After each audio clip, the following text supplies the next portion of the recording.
Tá joia? Gente, agora nós passamos à próxima apresentação.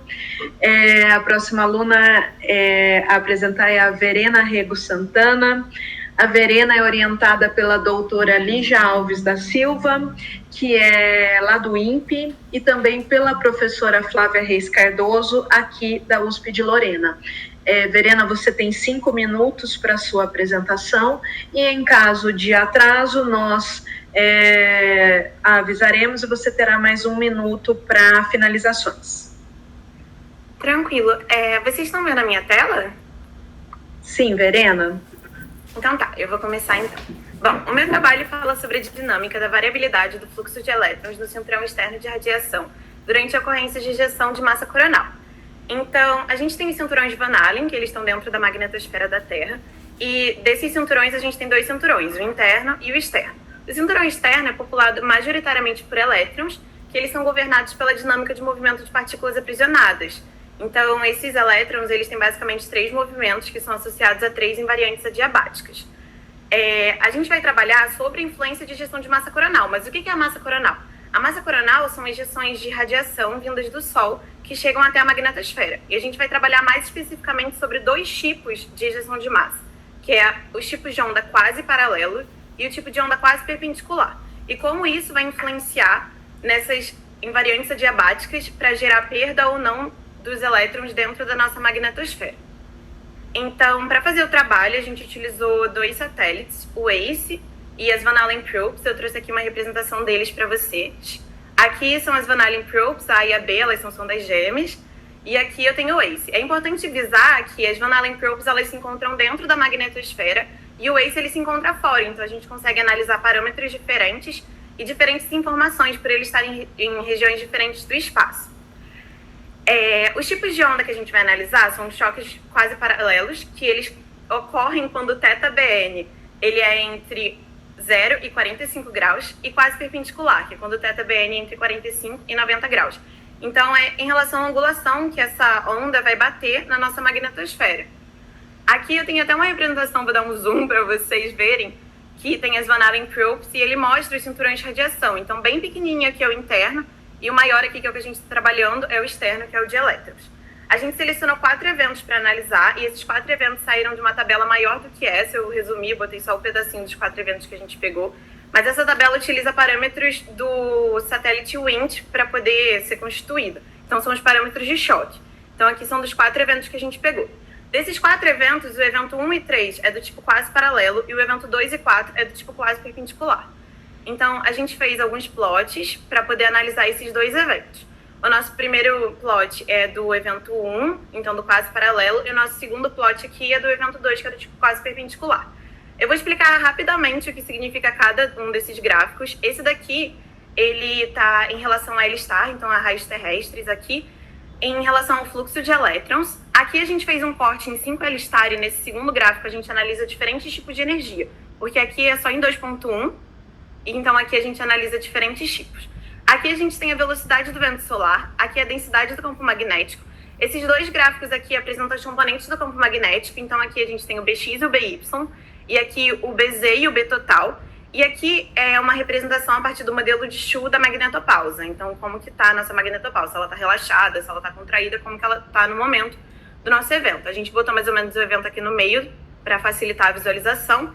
Então, como a gente pode ver nesse primeiro plot, para o evento do tipo quase paralelo, a gente não vê variação significativa no nosso fluxo de elétrons. Então, tanto em 2.1 quanto em diferentes níveis de energia, continua, tipo, tranquilo. A gente pegou aqui só para o cinturão externo, né? Então, é nessa altura aqui, mais ou menos.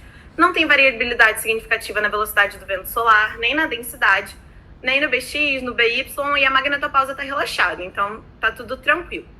Já no nosso evento do tipo quase perpendicular, a gente consegue ver uma diferença. Então, a gente vê aqui uma queda no nível de elétrons. Então, essa queda a gente chama de dropout, que contém essa diminuição dos elétrons. A gente pode ver isso nos diferentes níveis de energia. A gente vê um aumento significativo nos ventos solares, um aumento na densidade, uma troca do Bx e do By, um aumento do Bz sul. E a gente pode ver aqui uma compressão da magnetopausa. E essa compressão, ela pode gerar um mecanismo chamado magnetopause shadowing, que, eu não sei se eu expliquei direito para vocês, mas tipo, os elétrons, eles andam pelas linhas de campo. Então, eles estão fazendo lá os 3 movimentos dele a partir das linhas de campo. Quando a gente tem o magnetopause shadowing, quer dizer que tem uma compressão na magnetopausa. Então, a magnetopausa entra até uma parte do cinturão externo. E essas linhas de campo, elas acabam se perdendo. Então, esses elétrons que estavam lá, eles acabam se perdendo também. Então, por isso que gera o dropout dentro do nosso cinturão. E aí, a partir dos eventos que a gente analisou, a gente viu que o outro evento do tipo quase paralelo, que é o evento 3, teve um gráfico muito similar a esse daqui do evento 1.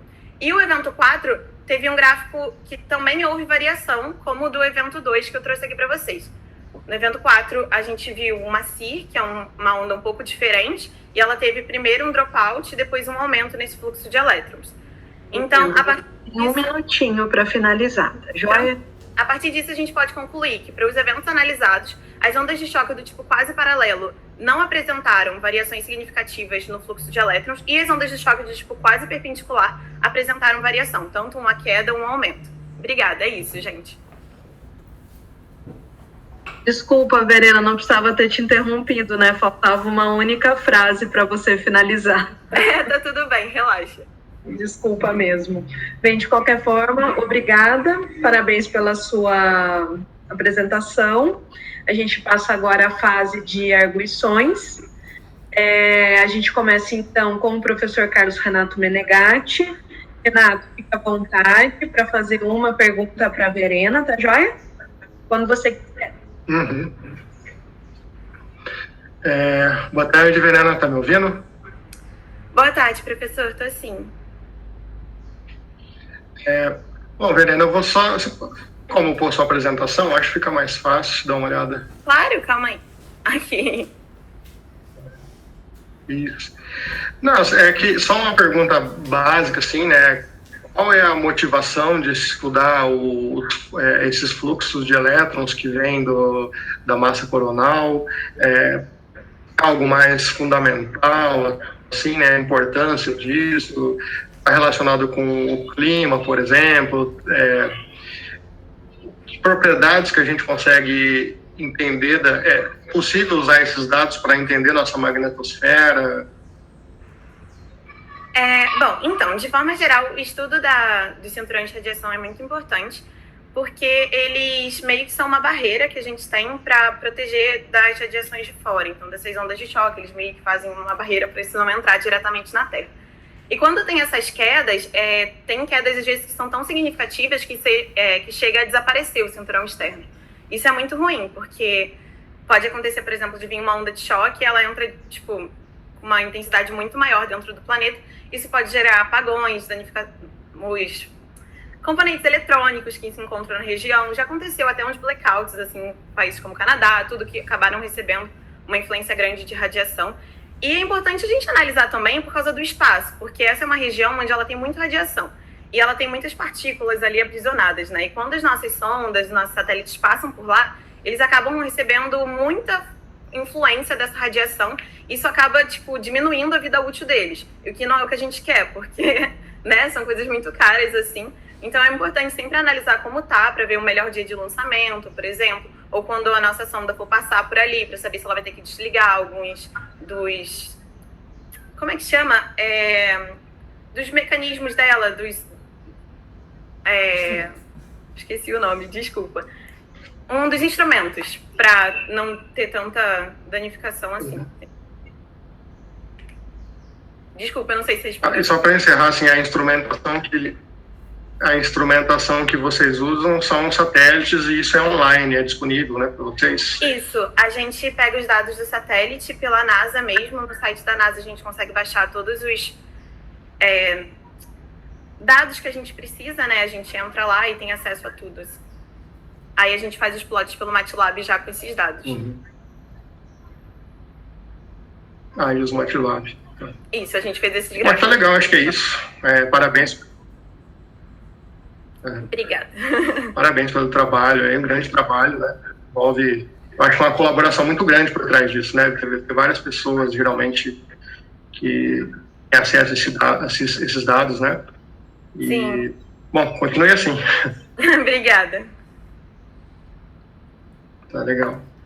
Obrigada, Renato, pela sua contribuição, pela sua avaliação aqui com a gente, tá joia? Obrigado você. Então, a gente continua agora. Na sequência, o próximo parecerista que vai arguir você, Verena, é o Júlio César dos Santos. Júlio, fique à vontade para fazer sua pergunta, Verena. Obrigado, boa tarde. Boa tarde, Verena. Boa tarde. Primeiramente, parabéns pelo seu trabalho, né? Gostei bastante, muito interessante. O que eu queria perguntar para você, para quem não está muito familiarizado com esse tema, né? Como eu, por exemplo, eu queria perguntar, você como aluna de iniciação científica, qual que foi o seu papel no desenvolvimento desse trabalho? Bom, exatamente, o que você fez, assim, na prática?